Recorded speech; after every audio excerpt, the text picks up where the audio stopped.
Welcome to The Laws of Style, featuring conversations on creativity, fashion, and the law from the leading edge of our economy and culture. Hosted by noted fashion lawyer Douglas Hand. Really appreciate you guys for sticking it out, because 2-day conference, a long haul, but they really do save the best for the last few innings here. And this topic is near and dear to my heart, but certainly to the two ladies seated to my left. So how big is the secondhand economy for apparel? Well, last year, it was $55 billion in the United States alone. It's projected in 2030 to hit $78 billion, and I think it will probably exceed that. So it's big business. How many of you, I can't see everybody, but by show of hands, how many of you would consider yourselves regular thrifters? Yeah, that's what I expected. So it is big business. Samantha, Goodwill, the OG, really, of secondhand. Can you walk us through, people know Goodwill as the OG of second, but how does thrift support Goodwill's mission? And what is the life cycle of a donated garment? Oh, that's a deep one. So I'm going to start at the very beginning. So Goodwill's been around since 1902, so over 120 years. And it started with this idea of, donated goods can be repaired and then sold. And the purpose of that was really to generate opportunities for people who were excluded from the labor market. So it was to really create opportunities and jobs and create workforce development. So fast forward to 2026, we're a little bit more sophisticated. We have some stores, we have e-commerce, we have the Goodwill bins that I know everybody here has probably visited at least once in their lifetime. And how we get that product from coming through our donation doors to either the sales floor or e-commerce or to the outlets is a donor comes in, drops it off with their bag of stuff. The team in the back of our house literally touches every item. So every item is assessed at the point of receipt. A decision is made for it to either go to the sales floor, potentially to the outlet, or to e-commerce. The majority of those goods do hit the sales floor. So last year, so 2025, the number of items that went to the floor were 11 million items. Now, that's not including the 40% that doesn't hit the sales floor, that usually goes to the outlet. So think about the number of units that people are either trying to dispose of or finding another home for that an individual has to touch. So if you've been in a Goodwill store, you've seen the tags with the different colors on them. And so we have a 4-week color rotation. So first week is full price. Second week goes to promo, either 50%. You might have been to our $1 or $2 sales on Sunday if you're out. And then if it doesn't sell, it gets pulled. Once it gets pulled, it goes to the bins. So all those thrift haul videos that you've seen, it's literally madness. So if you've not experienced, I invite you to do so either in Astoria or in South Hackensack. And if the product doesn't sell there, then we have to make a decision, right, on what is the next step. So we do have some recycling partners because ultimately we want to extract the most value that we can before we have to consider disposal options. And in terms of the pricing, most Goodwills just price across the board by category. Why is that? As opposed to recognizing, hey, this might be a more luxury-based item, and so we can charge more for it. So our Goodwill region is Manhattan, so New York City, Manhattan, downtown Brooklyn, all the way up to Albany, and then northern New Jersey. And so a very different customer. So to Doug's point, in the majority of the Goodwill locations, there is what we call base pricing, and our mindset is we're trying to give people affordability and access, right? So we want people to have value in these items that, someone has generously donated to us to resell. But if you've ever set foot in any of the Manhattan stores or the downtown Brooklyn store, you will find things that are marked up, right? And so we do use technology, probably a lot of the same tools that you use if you're reselling anything, to try to estimate what the market would perceive that value to be. So I would say about 70% of what is in our non-Manhattan stores is going to be base price. Manhattan stores, you're probably going to get kind of a 50-50 split, but we are taking a look at that and trying to extract as much value as we can from it. Yeah, well, that's the treasure hunt where really the bargains are found. Sarah, thank you so much for coming from the West Coast to join us, my fellow FIT Foundation board member as well. Fashionphile, such a great success story. Focused on the luxury segment, focused on accessories. Walk us through the approach to secondhand at Fashionphile. Yeah, and I really got introduced to resale because I grew up without any money. And when you don't have money and you pay your own way, my parents didn't give me money for school clothes, things like that. And so I was shopping resale, shopping at Goodwill and Salvation Army in the old days. And have always just been a huge believer in resale, that you could buy quality things, more quality than you can afford. You can actually afford them if you shop secondhand. I still love that. And so that was always kind of in the back of my head. I always really liked nice things, and I didn't have access to them, so I'd buy them used. And kind of just took that to the next level my whole life. In luxury, I think that the most sustainable, like accessory or piece of clothing that anyone could ever buy is maybe like a Chanel flap, because we did a study with Kantar, and the study said, like, when does a Chanel flap end up in a landfill? And the answer is it just doesn't end up in a landfill. We followed these people for so long to find out, what are you doing with the Chanel flap? If you break the strap of your Chanel flap, you're repairing the strap of your Chanel flap. You're not throwing it away. If you get a mark on it, get a stain on it, you're going to find someone professional. If the brand will do it, you'll pay for it. 78% of the people who are participating in purchasing luxury bags are paying for professional repairs. This is kind of stuff that our grandparents just did, because that was what good people do, is mending and repairs. Our ancestors darned their socks. Even people who are the most sustainable, when you get a hole in your sock, they just throw them away. And so I'm a huge believer that when you have these items, they get a very long life. We want to participate in that, help them to extend that life. And so we just try to make it easy for people who want to buy and sell in this category to do that. That means we pay them fast and fair.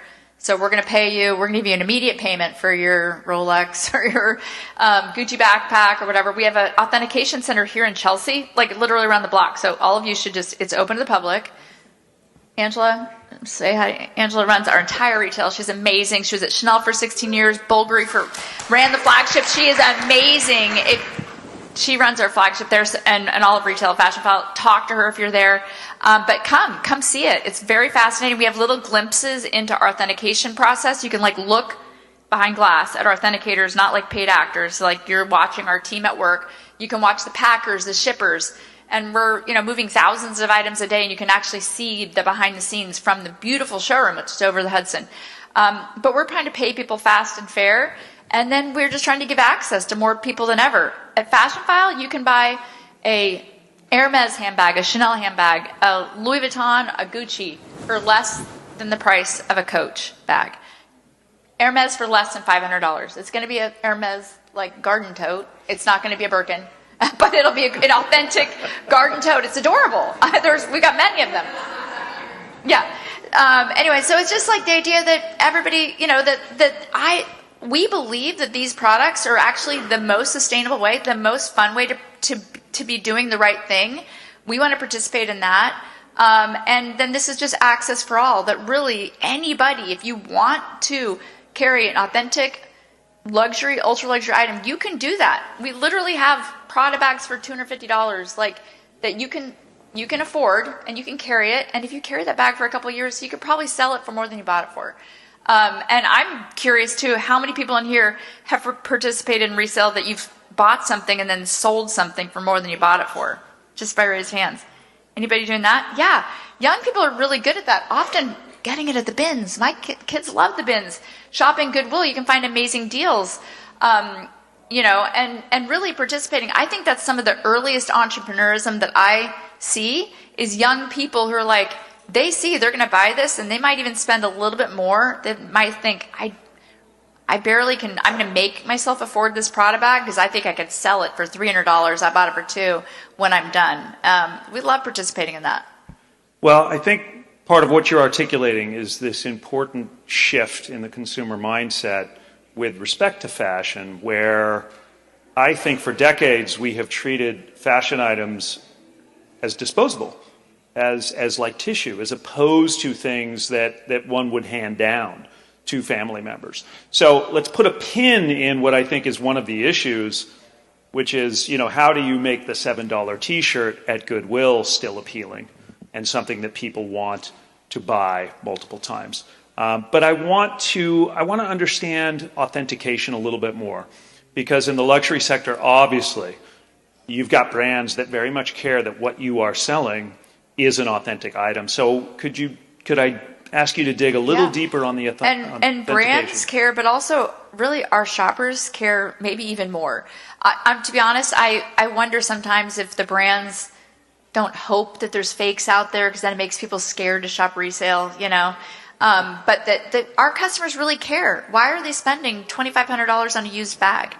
They trust us that it's authentic, and we take that very seriously. And so we have at Fashionphile what's called Fashionphile University. It's no FIT, but it has been around for a couple decades now. And we've got entire curriculums, and we teach authentication, we teach procurement. These two skills, the ability to buy and the ability to authenticate, which are not skills that are taught in, they probably should have some courses here, actually, but they're not skills that are taught in universities right now. And they really should be, honestly. This is such a huge, growing segment of really retail that it really should be, but we teach that. And so we are now using amazing technology alongside our team, and by that I mean machines that can detect the alloy of the metals of the parts of the bags that we're selling. Machines that we built actually an RFID isolating box, because there's so much RFID in some of these boxes that you can put the bag in the box and it can detect the signal that's coming out of the RFID. We might be able, if the brand has it for internal purposes, we might not be able to read what's on it, but we can tell that that is consistent with what is on an RFID tag from Balenciaga, for example. And so we're able to use technologies that are available today to help us. We use an X-ray devices, like I said, metal alloy, scales, all types of things. And then also just like we've documented these bags, they really have been consistent over years. The materials are using, the stitch count, the consistency of the textiles and the hardware.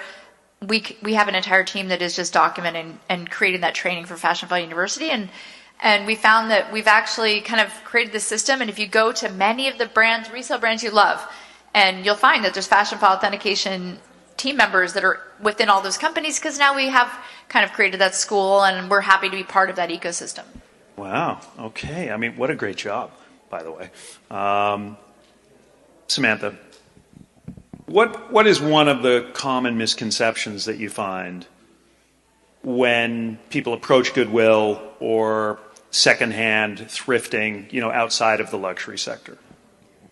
I mean, quite candidly, it's what I thought before I started working there, that it's cheap used clothing, right? It's why would I want to come here and purchase this?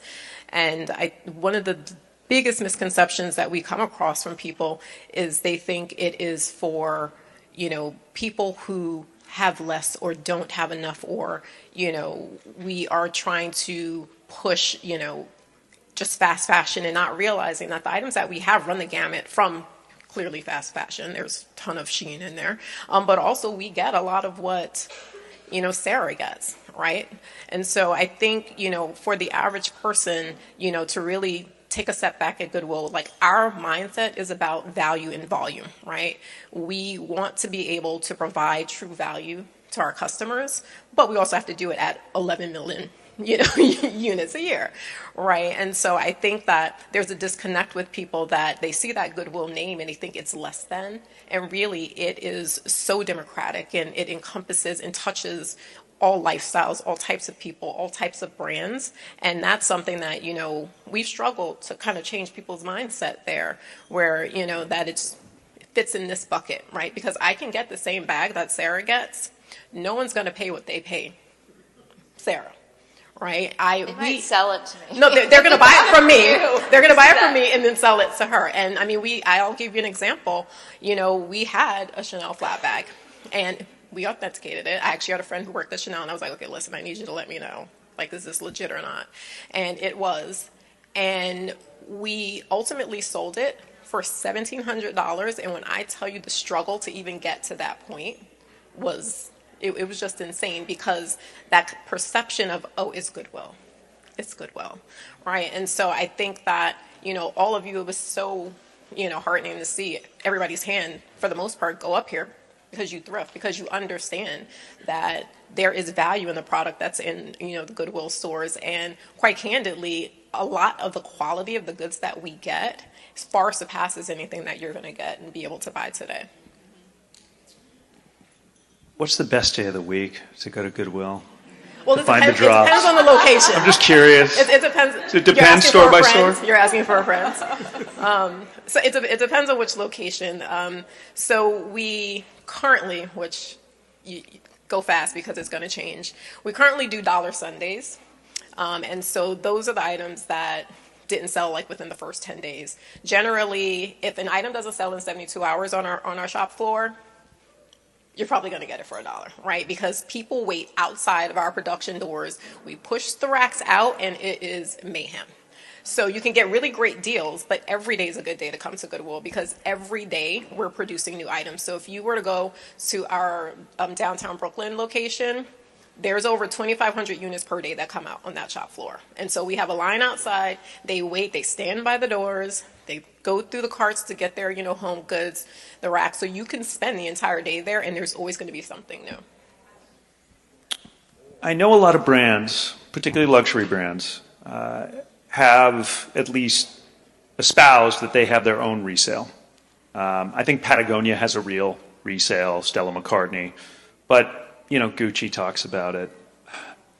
Why do you think so many luxury brands are reluctant to enter into a space where they themselves would be the ultimate authenticator of their own items? Yeah, it's interesting, and this should be something that you're all studying right now, because I think it's super fascinating. No, there's no car company out there that doesn't participate in resale. Mercedes isn't like, I'm not doing that. It's like they have their own certified pre-owned Mercedes, and because they're making money on this. And it's literally tens of billions of dollars for these brands that right now we are all participating in so many resale brands, even Goodwill. And so, but it's very interesting, the economics of these luxury houses and the sophisticated means in which they're able to manage their own distribution, and in doing so, keeping the supply very low, demand just so frothy. And when demand is just frothy and supply is very low, you just got to raise your prices, And so continue to raise prices. And so many of the luxury brands that we sell raise their prices every single year since I've been in business for 20-something years, have just constantly raised their prices 1, 2, sometimes 3 or 4 times a year. They're going to raise their prices. So you're going to take a bag, the $1,700 bag that she just talked about.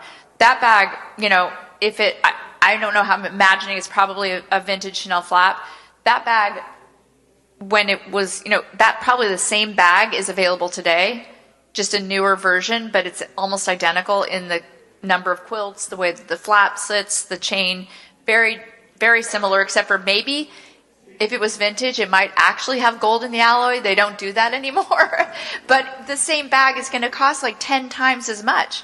A Chanel flap now, a new Chanel jumbo flap, is over $12,000. That's a Birkin price. That's not a Chanel of old price. But they continue to raise their prices. Why? Because if I go to South Coast Plaza, which is the closest mall Chanel to me, and I want to get a classic flap, it's not available. It's not available in the classic colors. You have to know. More or less. It's cannibalization, also just inability to continue to handle the distribution and pricing of their bags? Well, somewhat on that thread, and to the $7 T-shirt, right? And this is for both of you. Do you think that there are any requirements that brands should have when producing an item? And by that, I mean perhaps regulation in terms of whether that product should be made in a way that it biodegrades or made in a way that it can be easily repaired, because often repairs cost more than the garment themselves, particularly for the $7 T-shirt. I would definitely say so. So for those of you who don't know, Goodwills are regionally run, right? And so, you see the Goodwill brand, you think Goodwill is Goodwill, and we are, right? We are under an umbrella, but we all are in separate regions. And the Northeast region has come together to do just that, right? We are lobbying for new legislation. We are partnering with Reju, who is a recycler, that's going to be in upstate New York. And so that's going to be key to solving this problem, right? Because quite candidly, in my seat, I'm left to deal with the problem that was created at the beginning of an item's life, right?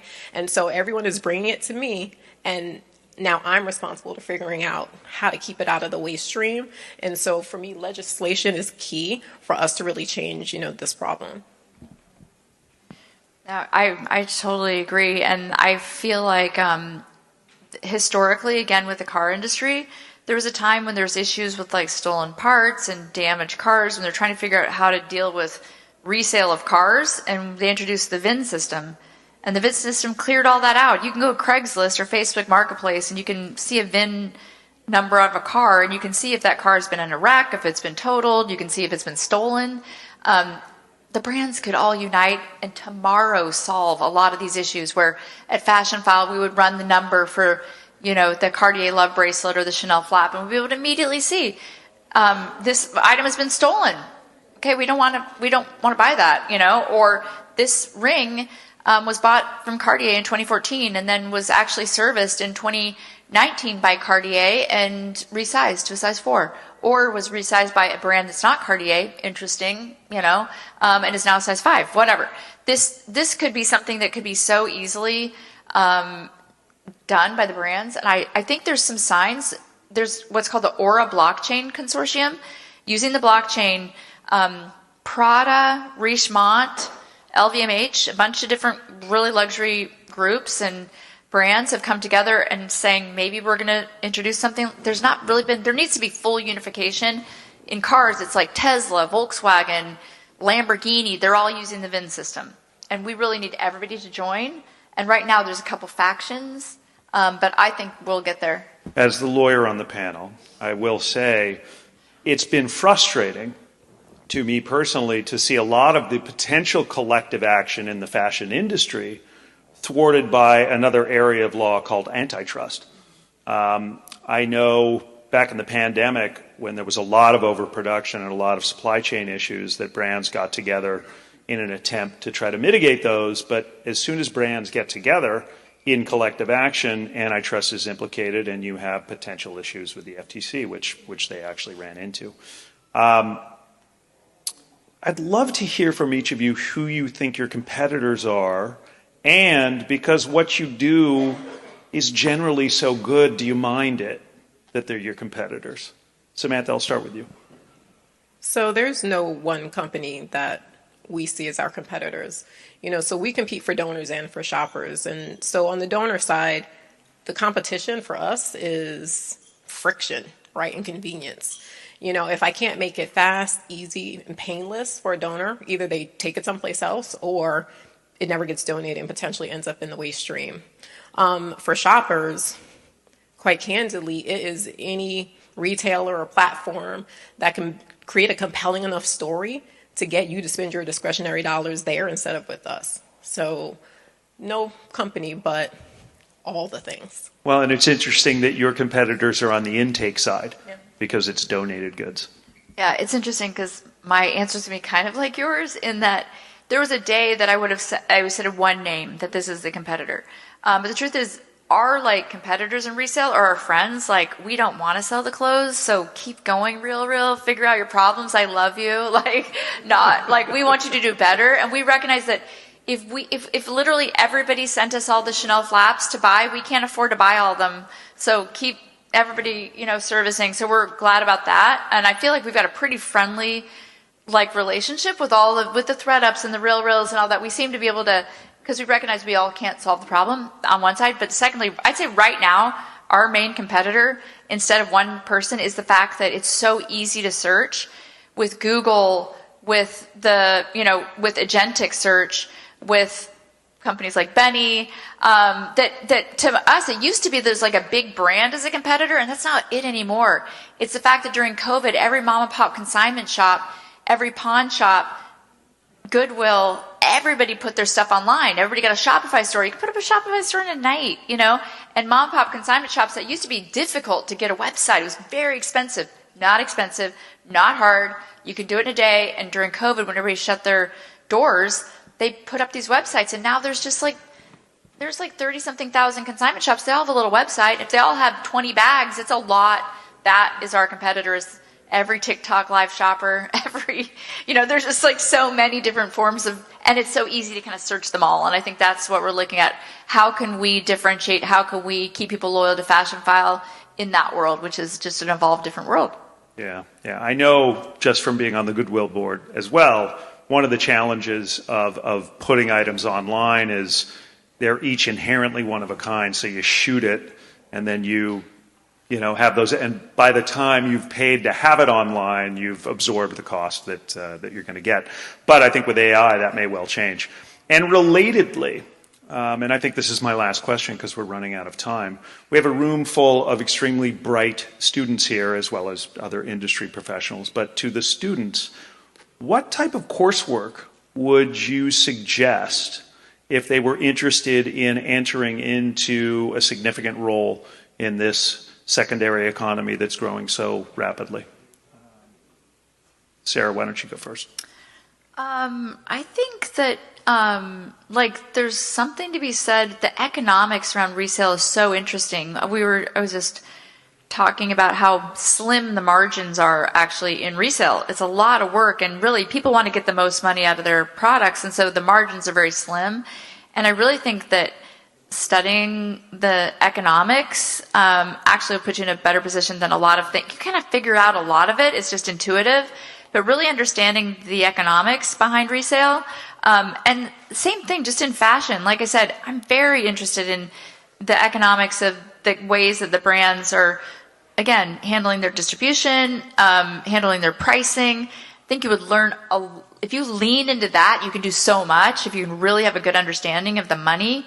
Because I think there's a lot to it that's intuitive and you can kind of learn on the job. But that part is more challenging. And I've had to learn it on the job. It's taken me a long time because I didn't study that when I was, your age. So I would actually echo that. Clearly, Goodwill's margins are a lot slimmer than yours, I'm sure. Our average unit price is $5, right? And so thinking about what it costs to get that item from the door to the floor with an AUR of $5, that's a skill, right? And so I think, all of the merchandising and the fashion design and understanding of brands and trends is great, but figuring out how do you still drive profit to the bottom line after you cover all of your expenses, after potentially that item goes to $1, right?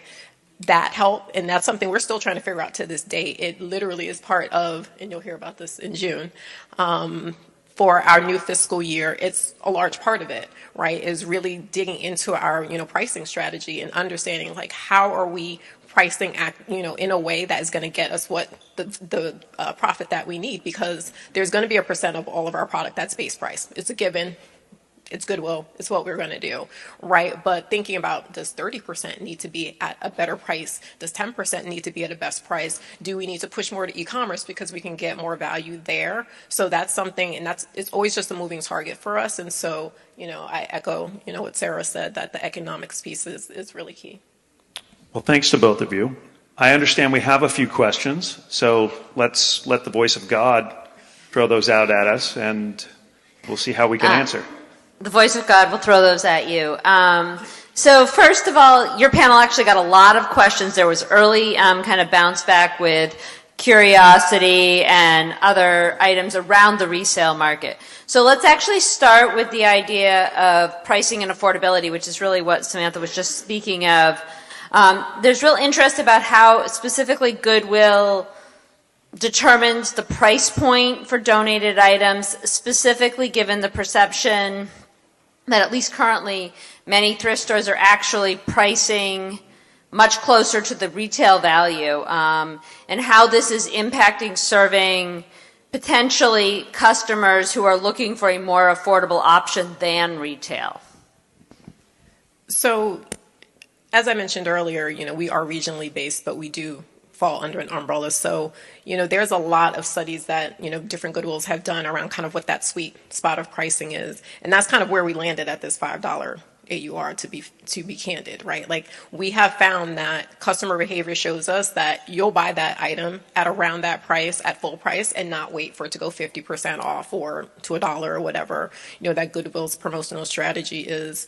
Obviously, in trying to manage that and provide the value to customers, we are still challenged with increase in expenses, right? Rents go up, wages go up, we pay above minimum wage, right? So we pay our, store managers what a store manager should make, right? And so as a nonprofit, we are constantly battling, how do we provide that value to all of our customers, but actually make sure that we are also treating our employees in a way that is fair and they are earning a fair wage.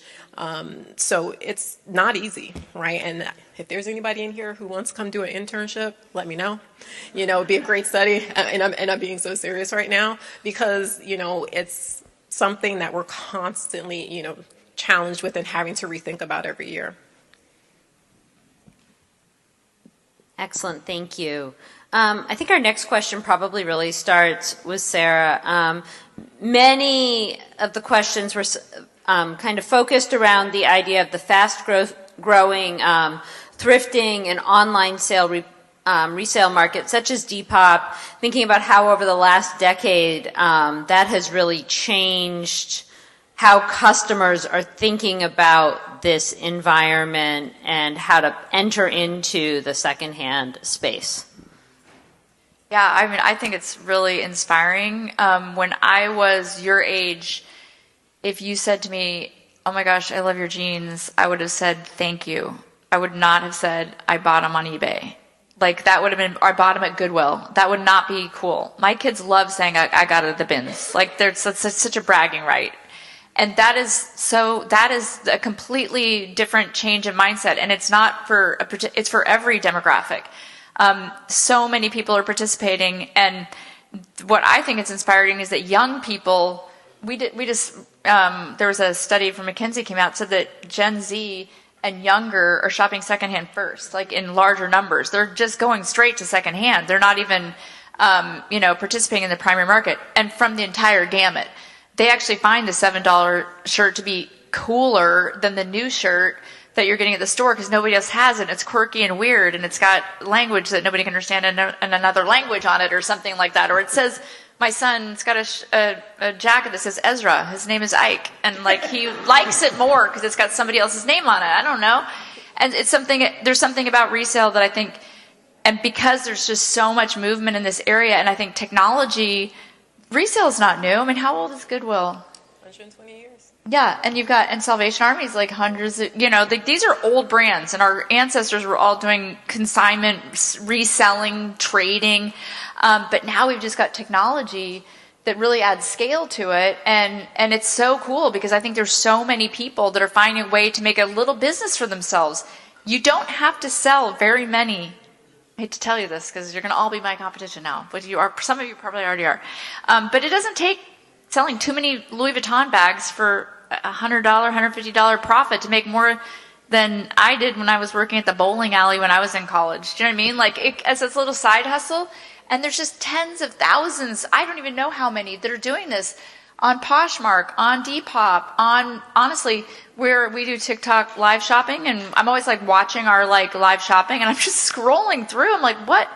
tiny little apartment in Brooklyn is this person selling their little shop, and they've got it going, and it's fun, it's engaging. Well, the perk is you can use this stuff too in the interim. Yeah. Oh, they're definitely wearing it before it goes out the door, and they should. It was used when they bought it. So, yeah, I think it's really cool, and I think the world has totally changed, and it's just a different way of thinking, and it will continue to evolve, especially because the young people are really driving it. It's the resale flywheel, yeah. they call it. Do we have another question, or is that it? Well, officially we have many more questions, but I'm going to summarize one last question, which has to do with how we're actually valuing the products before we put them into the resale market. So, for example, how do we deal with valuing and proving authenticity? So that part of the question, I think, is really probably more to Sarah specifically. And then to Samantha, how are we dealing when things come in that are maybe brands that we don't know much about? They're not necessarily product that comes with a name brand notability, but they appear to be of very high quality.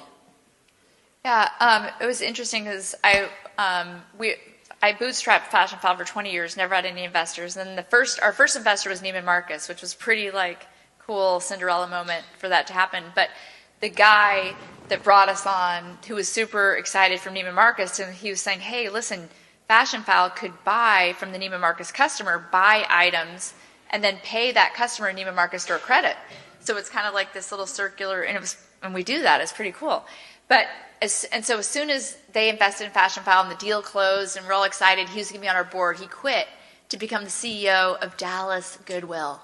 And I joked with him, I'm like, he is currently today the CEO of Dallas Goodwill. I'm like, we gave you a taste of resale, you go to the OG. I can't blame you.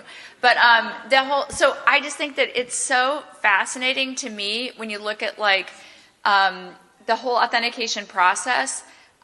It's not, like you were saying, when I was talking to Tim, that's his name, from Dallas, he's like, we get so much good stuff. It's like someone takes a trailer and they drop it off and it was grandma's. There's Hermes scarves in there. There's Chanel flaps in there. And people are like, I don't know if it's real or fake. They just donate it. So I asked him, I was like, what do you do? Because we've got tools and technology. We got just entire teams of trainees, and what do you do? And he was telling me about really cool technology that Goodwill has that they use. So to answer your question about teeing you up now, I was like, I'm not even going to go into all that technology. It's entropy. Yeah. We use entropy. We actually it's AI authentication, and it's good enough for that. And it's a nice handoff, actually, to answer the question. So yes, we use tools like entropy, Google Lens, right? So our teams know to. Even if they don't know what the brand is, they'll look at the quality. So they'll look at stitching. So a lot of what Sarah's talking about in, Fashionphile that I am going to take you up on going into. Yeah. We look at those details and we'll put it aside, right? And we'll have the manager take a look at it later. They'll Google it, they'll search it, they'll run the name, they may phone a friend. We actually have a lot of people who work at Goodwill in our stores that come from traditional retail, so some of them have experience. We have had them come to us, and everybody's going to give Goodwill some help. Nobody's going to turn away Goodwill when they're asking for it. Right, as a nonprofit, how do you tell me no? It's terrible. So, there are a lot of ways for us to identify, and it's a lift, right? Because every single item that comes in is unique. It's one of a kind, right? And it's coming from, to your point, grandma's house, or, someone drove across country and here's the U-Haul, so there's a lot of technology that we use. We're using AI now. We're using it actually to authenticate. We're using it to actually list faster so we can get more products onto our website sooner and actually cut back on some of the expense there. So we're putting more of that profit, to our mission services. So we do a lot of the same things that Sarah does, maybe not, as in such a sexy way, but, we use a lot of similar tools. Well, ladies, thank you so much. And all of you, thank you for attending. Let's give them a round of applause. Thank you. And stick around for the next panel. You've been listening to The Laws of Style with Douglas Hand. For more information, go to our website at www.hballp.com. And you can also follow us on Instagram and Twitter at Hand of the Law. Thank you for tuning in, and stay stylish.